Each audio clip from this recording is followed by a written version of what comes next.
I want to tell you about something that happened when I was in LA a few weeks ago that I haven't really been able to stop thinking about. So, I hosted a meetup with the founders of Nove, the styling platform, who've been on the show before.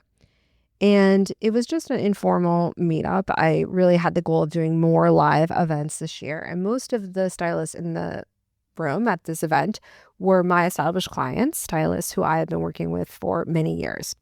And, we were all just sitting around talking the way you do when you are, deep in an industry and you're sitting there with your peers and, you finally have other people to get it in the room.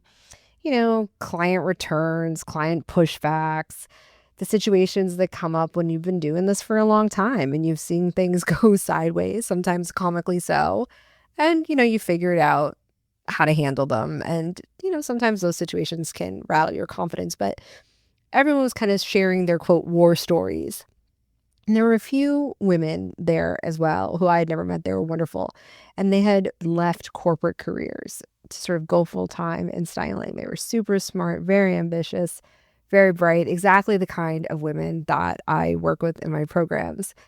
And as I was sitting there listening to my clients talk and trade stories, I thought about what it would feel like to be the new stylist listening to this. What was interesting is these were just normal Tuesday conversations to the stylists who were in the room. But to anyone who was hoping to start to get their first clients outside of friends and family, it probably didn't sound enticing. In fact, it probably sounded like a little bit of a warning of all the things that could go wrong. That wasn't the intention, but when you haven't really been immersed in something, hearing about the realities of it can feel like a lot because you simply haven't seen them yet. And that's what this episode is about. This is the Six Figure Personal Stylist Podcast. I'm Nicole Achi, and this is a show for personal stylists building world-class businesses and setting the standards in the industry. We're talking all things profitable growth, thought leadership, and real client conversations because the best stylists don't just edit closets, they shape culture. So that moment I just described, let me tell you why it has been sitting with me when I sort of leaned back and realized that the way this conversation was unfolding probably hit different people in different ways, and why I think it matters for you right now if you are listening and you are in the early stages of starting a styling business or are considering it. The truth is that stylists who are there talking about these experiences and all of the different things that have come up with clients, they were not in any way talking about this from a place of being rattled. This is just the reality of it. And when I was thinking about how they were talking about it, it was really that they were able to talk about it in this way because they had a language for it. They had policies. They had been through it and they had figured out what to do. They had built the structures since those things happened that meant they were never caught off guard the same way twice. And that was partially what the conversation was about how do you handle these things when they come up? But when you don't have any structures in your business and you don't have a lot of experience, that will hit very differently. Not because those problems are insurmountable, but because you just haven't built any of the containers or the guardrails to make them feel manageable. And so it could just sound like a lot of things you didn't see coming when you have been romanticizing a career that you want so much. Because I thought a lot about, as I was listening, what I thought styling was going to be like. And I truly used to think it was just going to be the same as shopping with my friends and going to great Bloomingdale lunches after. And I got to tell you, it really wasn't that at all. And that's just life, right? We always romanticize what we don't have. That's not a problem, but it is true. And so the facts are that clients don't like things sometimes. You have to do a ton of returns. Sometimes that's a disaster. Someone was going to text you at 11 p.m. to tell you that, all the clothes that they bought, they're now second guessing. That's not even advanced stylist stuff. That's just what it can be like any given day of the week when you run your own business as a stylist. And the question is whether those moments that are really the norm, that also come with incredible highs that, people don't always talk about as much, make you doubt your whole decision to start a business in the first place, or whether they just throw you off guard for a minute before you know exactly what to do. And the difference between those two experiences is the foundation underneath you when you start a business. I want to say this because I think that why most stylists or aspiring stylists wait to really take their business seriously and go all in is for reasons that I think we have totally backwards. The story most of the people I work with tell themselves is often that they need more knowledge before they start building the business. They need more experience, they need more confidence, more of something that they don't quite have yet. But knowledge and evidence are not the same thing. You can have advanced knowledge and still be a beginner in the execution of that knowledge. And this is a critical thing. The gap between what you know about style, what you know about your own strengths because you've worked with your friends and family, because this seems to be an innate talent that you have, and what you've actually built the reps to do in real life with strangers. That gap is a really important thing for you to close. And it's not imposter syndrome. That's just where most stylists are when they start. And the only way out of that feeling is through getting in the right reps. I don't care how much knowledge you have. I don't care how long you've been in retail. If you haven't seen your clients in their home, if you haven't figured out how to onboard a client, if you haven't figured out how to make sure that you are keeping a client engaged through every part of the styling process, whether that be virtual or in person, if you don't know how to handle negative feedback, all of these things are going to happen to you, whether or not you have 20 years in the fashion industry. Because while those things may be helpful, they are nowhere near as helpful as understanding how to deal with the client-facing side of a business when that client is paying your bills, basically. And the problem is that when you get reps without structure, that doesn't teach you what you need to learn to be a business owner and a stylist. Lots of people have the ability to be a stylist. Very few come with the knowledge of how to run a business, a high-ticket, high-touch business in a way that's going to get them to six figures quickly.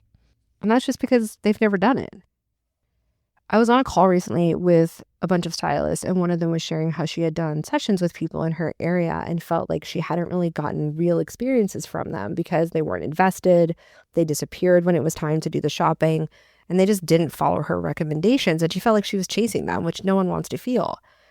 But the issue wasn't the clients she was trying to get practice on. It was the way that she structured the container that she offered for these free trials. And when you don't have a defined process, a clear scope, a consultation structure that sets expectations before the work begins, whether it's free or not, clients, practice clients, whatever, will fill the vacuum however they want. So the session will happen, but the learning that you will need to be a professional stylist doesn't land because there's nothing to learn from. It is completely unstructured. And so you can't really figure out what went wrong if you've never defined what was supposed to be the right outcome in the first place. And that's what starting your business with a structure does. It doesn't just make you look more professional. It makes the reps you do before you actually, have everything up and running or charging thousands of dollars actually count. It gives you something to learn from, to refine, and to build on. And without that structure, you can do hundreds of sessions. You can style all kinds of people and still feel like you are starting from scratch every time, because you are. And all of that starting from scratch doesn't make you feel more ready to be a professional stylist. From working with stylists for over almost a decade and a half, I know that experience without structure does not build confidence. It doesn't build a convincing case for you feeling ready yet. Because every time something goes sideways, normal things, you don't have a sense or an understanding of why or what to do differently. So you will just absorb it as evidence that you need to do more next time, that this might not be right for you. You will make it mean something it doesn't mean because you don't have the right frame. And the stylists were my established clients who were in that event in LA, who were not rattled by all this hard stuff, who were laughing off these ridiculous situations. They weren't like tougher than anybody else there or than any other person that wants to be a stylist. I've been with them through many of those situations. They were deeply upset by them, but they knew how to handle them because they had somebody to help them see their way through. And it became part of what made them stronger and better, more confident in their business. They weren't, more experienced in some innate way. They just had a business foundation. They had a consultation structure, a contract that actually protected them, a scope of practices that made the right clients feel like they were experts before they felt like it, the policies that meant that none of it was a surprise when something went sideways more than once because they learned their lesson and put in the things they needed to prevent them from happening again. And so that's what it looks like when you build your styling business right from the start. It's not a guarantee that nothing is ever going to go wrong. It's a guarantee that when it does, you will know what to do. And I want to make the cost of waiting very, very concrete because I think it's easy to hear that phrase and nod and move on without really feeling what it means. So I got on a sales call a few months ago with a stylist who had been full-time for 5 months at that point. She's very talented and she was already making $5,000 a month, which for 5 months into launching her business, having quit right out the bat her other job, was honestly incredibly impressive and not typical. She had clients, she had repeat clients, she had packages. She had a very impressive online presence and visibility and the ability to be on camera in a way that most stylists I have worked with at that stage do not have. I already knew who she was before we got on a sales call. And she was absolutely exhausted. She described herself as basically making it up as she went. She said that she had held it together so far, but 5 months in, she really needed to figure out what she was going to do with the foundation of this business, or she was going to really be having a hard time. This was really affecting her. She was feeling anxious. She was stressed out all the time. She felt like she wasn't able to do things in her life that she wanted to do. So when I looked at her pricing, it was very clear immediately that she was doing the kind of work people charge $3,000 for and charging $500 for it. Her best-selling services, the one she was booking the most often, was $950 for hours of work she wasn't charging for results the clients were blown away by. And she wasn't undercharging because she didn't know her worth in some vague motivational sense. She was undercharging because she didn't have the time, because she hit the ground running to build structures that would let her hold a higher number for her services with confidence. And so she didn't have the time because she was so burnt out to actually think through what would make this worth it for the client and for me. And she didn't have a framework that made the prices that she was charging feel obvious, a way of looking at it and saying, is there value here for both of us? And so she kept taking on more and more because at the prices she was charging, she had to pay her rent. So she joins my group program and started doing the work. I think it was only 3 weeks in. She had finished her pricing and everything. And she got on the call and she says, before we even started, I have something to share with the group. She said that she went to her website, almost doubled her prices. So her $550 service was now $950. Her $950 service was now $1,750. And she had had this fear all of these months. So now we're 7 months into her business, that if she charged that number that we had talked about, that was way beyond her thoughts. Just anything higher than what she was charging, people would just stop booking with her. So within days of making those changes on her website, she had 5 or 6 new consultation calls on her calendar, she said. And she ended up quoting those new prices immediately on those sales calls. And people booked. And what she said that I can't like it's just sort of like reverberating in my head was that she felt like she was actually starting to get a little bit of space, a little bit of peace around her for the first time since she started her business. That is the point. When you love something, when you care about it, and yet you are working so hard, it feels like it's suffocating you, that doesn't lead to this dream life that you think you're going to have. She finally had space after months of drowning. And here's the deal, she didn't work harder. She just stopped winging it and decided to build a proper business foundation so that the business didn't burn her out anymore. And it wasn't just upping her prices. It was doing the work so that she was sold on those prices first. And that's the work that you cannot do alone. You need someone to support you in that mindset work. And I want to say at this juncture something out loud that I think holds a lot of aspiring stylists and new stage stylists at a certain point where they feel stuck for longer than they need to. And it's the fear that building a real structure, that raising your prices to actually be competitive, that holding a real boundary is going to push people away. That if you show up like a professional before you feel like one, people will actually see through it. But here's what I want you to consider. The clients who are a good fit for a personal stylist, who are going to actually take it seriously at the level of work you probably want to do, are not going to leave because you have a proper intake process. They're not going to balk because you sent a contract. They're not going to disappear because you raised your prices. The right clients, the ones who are ready for a real and honest transformation and not just a one-time closet edit or styling as like a cute little experience, those clients expect your process to reflect the quality of your work. And some of them are quietly waiting for you to figure that out, if I'm being honest with you.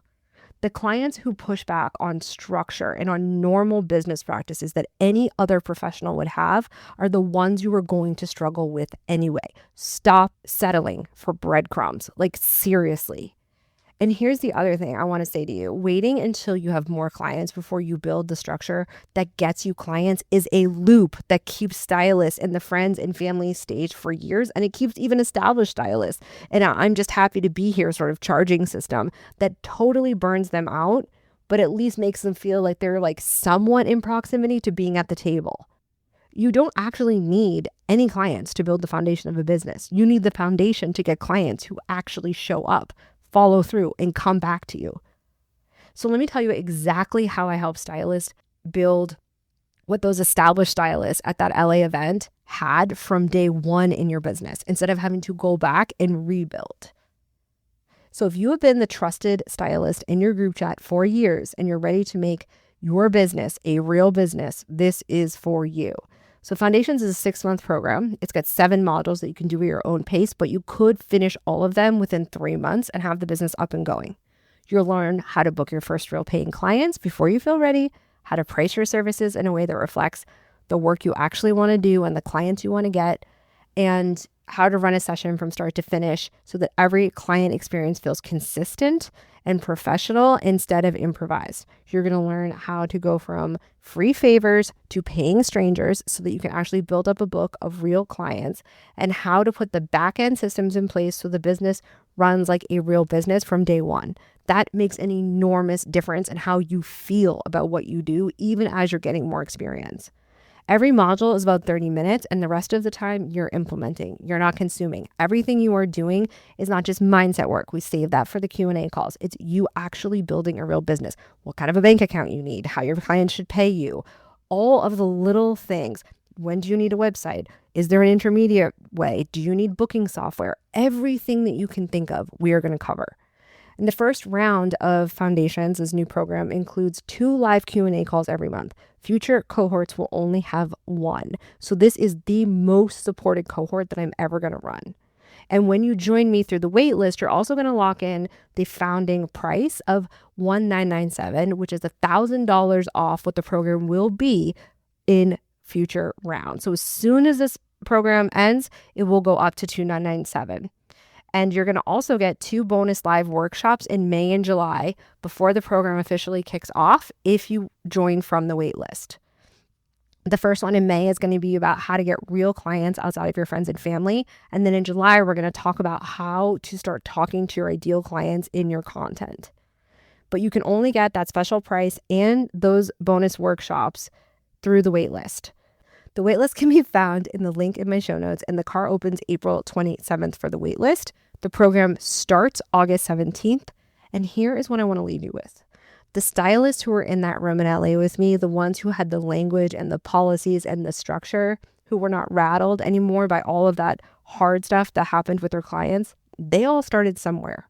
Every single one of them had a moment where they decided to stop waiting for readiness to magically arrive and decided to start building the readiness immediately with an actual plan and someone to help them along the way. And that moment is available to you right now. Link in the show notes to the waitlist, and I will see you inside.